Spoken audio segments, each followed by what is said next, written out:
Reports પર અને સહયોગી તૃપ્તિ કપૂરી આપણી સાથે માહિતી લઈ અને જોડાયા છે. ગુડ મોર્નિંગ તૃપ્તિ, કઈ રીતે જોઈ રહ્યા છે બ્રોકરેજ હાઉસીસના રિપોર્ટ્સ? ગુડ મોર્નિંગ ચાની શરૂઆત આજે આપણે સેક્ટરથી કરશું. તો ખાસ કરીને આઈટી સેક્ટર્સ પર જેફરીઝ તરફથી આપણને ઇન્ટરેસ્ટિંગ રિપોર્ટ જોવા મળી રહ્યો છે. અહીંયા તેમનું કહેવું છે કે મેક્રો અને એઆઈની અનિશ્ચિતતાથી 16% પી પર અહીંયા આપણને નિફ્ટી આઈટી કંપનીઓ જે છે કારોબાર કરતી જોવા મળી રહી છે. અને ઓવરઓલ FY20 કરંટ યર 2025ની અગર જો વાત કરશું ત્યાં નિફ્ટી આઈટીનું પરફોર્મન્સ જે છે તે નિફ્ટી કરતાં લગભગ 25% પાછળ જતું અહીંયા જોવા મળી રહ્યું છે. તે સાથે તેમણે એ પણ કહ્યું છે કે ગ્રોથ આઉટલુકમાં અનિશ્ચિતતા છે, પરંતુ સામે મોમેન્ટમ અહીંયા છે ધીરે ધીરે રિકવરીની અપેક્ષા રાખી રહ્યા છે. આ કારણસર તેમને મિડ કેપ કંપનીઓમાં તેઓ કોફર્સ અને હેક્સાવેર અને સીજીલિટીને અહીંયા પ્રિફર પિક તરીકે પસંદ કરતા જોવા મળી રહ્યા છે. ત્યાં જ લાર્જ કેપમાં તેમને ઇન્ફોસિસ અને HCL ટેક ખાસ પસંદ આવી રહ્યો છે. ત્યારબાદ રિલાયન્સ પર જેફરીઝના રિપોર્ટ પર નજર કરશું. આઉટ પરફોર્મ પ્રદર્શન રિલાયન્સ કન્ટિન્યુ દેખાડી રહ્યું છે અને એક પોઝિટિવ રિપોર્ટ પણ આવ્યો છે જ્યાં બાય રેટિંગ્સ જોવા મળી રહ્યા છે. લક્ષ્યાંક તેમને 1785 પ્રતિ શેર કર્યા છે. અહીંયા તેમનું કહેવું છે કે FY26માં 3 કંપનીના બિઝનેસ છે જે ડબલ ડિજિટ ગ્રોથ કરી રહ્યા છે, પરંતુ સામે તેમને એ પણ કહેવું છે કે જીઓનો આઈપીઓ નજીકના ગાળામાં ટેલિકોમ ટેરિફમાં અહીંયા ઇન્ટરવેશન કરી શકે છે, પરંતુ સામે કંપનીના FMCG બિઝનેસમાં 2026માં એક સારા વેલ્યુએશન પણ જોવા મળી શકે છે. અને સૌથી અગત્યનું એ છે કે કંપનીએ ન્યૂ એનર્જી પ્લેટફોર્મ્સ અને ગૂગલ સાથે જે કરાર કર્યા છે જે લાંબા ગાળા માટે કંપનીના અર્નિંગ્સ આઉટલુક માટે એક પોઝિટિવિટી ધરાવી શકે છે. ઓવરઓલ કંપનીના રિસ્ક રિવોર્ડ અહીંયા તેમને ખૂબ જ આકર્ષક લાગી રહ્યા છે.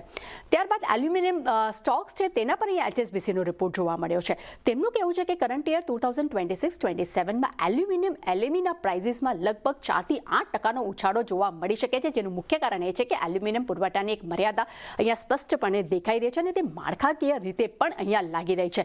પરંતુ ખાસ કરીને તેઓ આ કારણસર હિન્ડાલ્કો અને નાલ્કોને પસંદ કરી રહ્યા છે. બાય રેટિંગ્સ છે. હિન્ડાલ્કો માટે તેઓ લક્ષ્યાંક 1040 આપ્યો છે, જ્યારે નાલ્કો માટે 308ના લક્ષ્યાંક તેઓ આપી રહ્યા છે. ત્યારબાદ રિયલ્ટી સેક્ટર પર નજર કરશું. ખૂબ જ ખરાબ પ્રદર્શન કન્ટિન્યુ આ સેક્ટર દેખાડી રહ્યો છે. ત્યાં જેફરીઝ તરફથી પણ થોડોક આપણને મિશ્ર રિપોર્ટ જોવા મળી રહ્યો છે. તેમનું કહેવું છે કે નવેમ્બરમાં નવા લોન્ચમાં મોમેન્ટમ જોવા મળ્યું છે, પરંતુ તહેવાર બાદ ઓક્ટોબરમાં એક સ્લોડાઉન આ સેક્ટરમાં જોવા મળ્યું છે. પરંતુ આ વર્ષે ખાસ કરીને લિસ્ટેડ ડેવલપર્સ છે ત્યાં એક મજબૂતી ગ્રોથની તેઓ અપેક્ષા રાખી રહ્યા છે.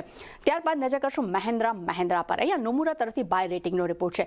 લક્ષ્યાંક તેમને 4355 રૂપિયા પ્રતિ શેર કર્યા છે. અહીંયા તેમનું કહેવું છે કે કંપનીએ નવી 7-સીટર ઇલેક્ટ્રિક EV9S તેમને લોન્ચ કરી છે, જેની શરૂઆતી કિંમત જે છે તે 19.21 લાખ છે, જેનું બુકિંગ લગભગ 14 જાન્યુઆરી 2026થી શરૂ થશે, જેની ડિલિવરી લગભગ 23 જાન્યુઆરી 2000થી શરૂ થશે. પરંતુ ઓવરઓલ અહીંયા મોમેન્ટમ તેમને ખૂબ જ મહેન્દ્રા માટે પોઝિટિવ લાગી રહ્યો છે.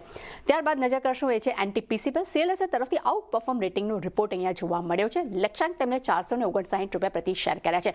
તેનું મુખ્ય કારણ એ છે કે MSCIએ ESG રેટિંગ જે તે વધારીને તેમને B કર્યા છે અને કંપનીને આ રેટિંગ વધુ અપગ્રેડ થવાની પણ તેઓ અપેક્ષા રાખી રહ્યા છે. અને જો NTPCની વાત કરશું તો તે એનર્જી સિક્યોરિટીઝમાં એક મોટો પ્લેયર તરીકે આપણે અત્યારે અહીંયા કાઉન્ટ થતો જોવા પણ મળી રહ્યો છે. અને છેલ્લે નજર કરશું એ છે લેન્સકાર્ટ પર. અહીંયા આપણે જોયા કે લિસ્ટિંગ બાદ આપણને ઘણા જ અપ એન્ડ ડાઉન જોવા મળી રહ્યા છે, પરંતુ જેફરીઝ તરફથી બાય રેટિંગનો રિપોર્ટ છે, સાથે કવરેજ પણ શરૂ કર્યું છે.